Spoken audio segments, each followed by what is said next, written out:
Hi friends, welcome back to my channel. ಇವತ್ತು ಮರಗೆಣಸನ್ನು ಬಳಸ್ಕೊಂಡು ನಾವು ಸ್ವೀಟನ್ನು ಮಾಡೋಣ. ತುಂಬ ಚೆನ್ನಾಗಿರುತ್ತೆ. ನೀವು ಈ ಥರ ಒಂದ್ಸತಿ ಮನೇಲಿ ಟ್ರೈ ಮಾಡಿ ನೋಡಿ.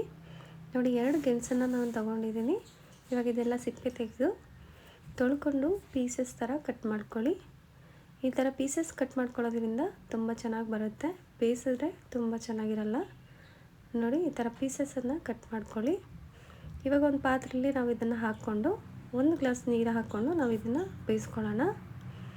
ಇದನ್ನು ಜಾಸ್ತಿ ಬೇಯಿಸೋಂಥ ಅವಶ್ಯಕತೆ ಇಲ್ಲ. 1/4 ಭಾಗ ಬೆಂದರೆ ಸಾಕು. ನೋಡಿ, ಇವಾಗ ನಾನು ಇಟ್ಬಿಟ್ಟು ಬೇಯಿಸ್ಕೊಳ್ತಾ ಇದ್ದೀನಿ. ಒಂದು 10 ನಿಮಿಷ ಬೇಯಿಸ್ಕೊಂಡ್ರೆ ಸಾಕು. ಇವಾಗ ನಾವು ಇದಕ್ಕೆ ಕಾಯೆಲ್ಲನ್ನು ರೆಡಿ ಮಾಡ್ಕೊಳ್ಳೋಣ. ನೋಡಿರಿ, ಒಂದು ಅರ್ಧ ಬಟ್ಲಷ್ಟು ತೆಂಗಿನಕಾಯಿನ ನಾನು ಕಟ್ ಮಾಡಿ ಹಾಕ್ಕೊಂಡಿದ್ದೀನಿ. 2 ಲವಂಗ, 2 ಏಲಕ್ಕಿನ ಹಾಕ್ಕೊಂಡು ನುಣ್ಣಗೆ ರುಬ್ಕೋಬೇಕು. ನೋಡಿ, ಇವಾಗ ಬೆಂದಿದೆ. ಸ್ವಲ್ಪ ಚೆಕ್ ಮಾಡೋಣ. ಒಂದು ಫೋರ್ಕು ನೈಫ್ ತಗೊಂಡು ಈ ಥರ ಪ್ರೆಸ್ ಮಾಡ್ಕೊಳ್ಳಿ. ನೋಡಿ, ಇಷ್ಟು ಬೆಂದರೆ ಸಾಕು. ನೋಡಿ, ಇವಾಗ ನಾನು ಪ್ರೆಸ್ ಮಾಡಿ ತೋರಿಸ್ತೀನಿ. ಇಷ್ಟು ಬೆಂದರೆ ಸಾಕು. ನೋಡಿ, ಜಾಸ್ತಿ ಬೇಯಿಸೋಂಥ ಅವಶ್ಯಕತೆ ಇಲ್ಲ. ಆಮೇಲೆ ನಾವು ಹಾಲನ್ನು ಹಾಕ್ತೀವಲ್ಲ, ಕಾಯಿ ಹಾಲು, ಅದರಲ್ಲೇ ಚೆನ್ನಾಗಿ ಬೆಂದ್ಬಿಡುತ್ತೆ. ನೋಡಿ, ಈ ಥರ ಬೆಂದಾದಮೇಲೆ ನಾವು ಇದಕ್ಕೆ ರುಬ್ಬಿರುವಂಥ ಕಾಯನ್ನು ಹಾಕ್ಕೊಳ್ಳೋಣ. ನೋಡಿ, ಈ ಥರ ಹಾಕ್ಕೊಂಡ್ರೆ ಚೆನ್ನಾಗಿ ಸ್ವಲ್ಪ ಮಿಕ್ಸ್ ಮಾಡ್ಕೊಳ್ಳಿ. ಇವಾಗ ಬೇಕು ಅಂದರೆ ಇನ್ನೂ ಸ್ವಲ್ಪ ನೀರನ್ನು ಹಾಕ್ಕೋಬೋದು ನೀವು. ತುಂಬ ತೆಳುವಾಗಿ ಬೇಕು ಅಂದರೆ ಇಷ್ಟೇ ಸಾಕು ಅನಿಸುತ್ತೆ.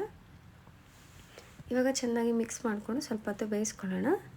ನೀವು ಇದಕ್ಕೆ ಬೆಲ್ಲ ಬೇಕಂದ್ರೂ ಹಾಕ್ಕೋಬೋದು. ನಾನು ಇದಕ್ಕೆ ಸಕ್ಕರೆನ ಹಾಕ್ತಾಯಿದ್ದೀನಿ. ನಿಮಗೆ ಸ್ವೀಟ್ ಎಷ್ಟು ಬೇಕೋ ಅಷ್ಟು ಸಕ್ಕರೆನ ಹಾಕ್ಕೊಳ್ಳಿ. ಸ್ವೀಟ್ ಪೊಟ್ಯಾಟೊ ಸ್ವಲ್ಪ ಸ್ವೀಟ್ ಇರೋದ್ರಿಂದ ನಾನು ಕಮ್ಮಿ ಸಕ್ಕರೆನ ಹಾಕ್ಕೊಂಡಿದ್ದೀನಿ. ಈ ಥರ ಚೆನ್ನಾಗಿ ಮಿಕ್ಸ್ ಮಾಡಿಕೊಂಡು ಒಂದು ಸ್ವಲ್ಪ ಹೊತ್ತು ಕುದಿಸ್ಕೊಳ್ಳೋಣ. ಇದಕ್ಕೆ ನಾವು ಸ್ವಲ್ಪ ತುಪ್ಪನ ಹಾಕ್ಕೊಳ್ಳೋಣ. ಈ ತುಪ್ಪ ಬೇಕು ಅಂದರೆ ಹಾಕ್ಕೋಬೋದು, ಇಲ್ಲಾಂದರೆ ಸ್ಕಿಪ್ ಮಾಡಿ. ನೋಡಿ, ಒಂದು 5 ನಿಮಿಷ ಮುಚ್ಚಳ ಮುಚ್ಚಿಬಿಟ್ಟು ಬೇಯಿಸ್ಕೊಳ್ಳೋಣ. ಇವಾಗ ನಾನು ಇದಕ್ಕೆ ತುಪ್ಪ ಹಾಕಿದ್ದೀನಿ. ನೋಡಿ, ತುಪ್ಪ ಎಲ್ಲ ಚೆನ್ನಾಗಿ ತುಪ್ಪ ಸ್ವಲ್ಪ ಗಟ್ಟಿಯಾಗಿಬಿಟ್ಟಿದೆ ಚಳಿಗೆ, ಅದರಿಂದ ನಾನು ಫೋರ್ಕಲ್ಲಿ ತೆಗೆದು ಹಾಕ್ತಾಯಿದ್ದೀನಿ. ನೋಡಿ, ಇವಾಗ ತುಪ್ಪ ಹಾಕ್ಕೊಂಡಿದ್ದೀನಿ. ಇವಾಗ ಒಂದು ಸ್ವಲ್ಪ ಹೊತ್ತು ಬೆಂದಿದೆ. ನೋಡಿ, ಈ ಥರ ಬೆಂದರೆ ಸಾಕು.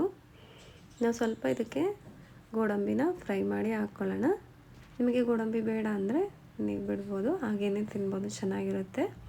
ನೋಡಿ, ಸ್ವಲ್ಪ ಒಂದು ಚಿಟಿಕೆಯಷ್ಟು ಉಪ್ಪನ್ನು ಹಾಕಿ ಸ್ವಲ್ಪ ಬ್ಯಾಲೆನ್ಸಾಗಿ ರುಚಿಯಾಗಿರುತ್ತೆ.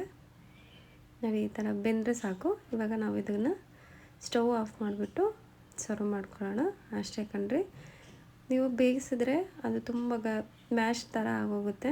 ಅದರಿಂದ ನೋಡಿ, ಇವಾಗ ನಾನು ಗೋಡಂಬಿ ಕೂಡ ಹಾಕ್ಕೊಳ್ತಾ ಇದ್ದೀನಿ.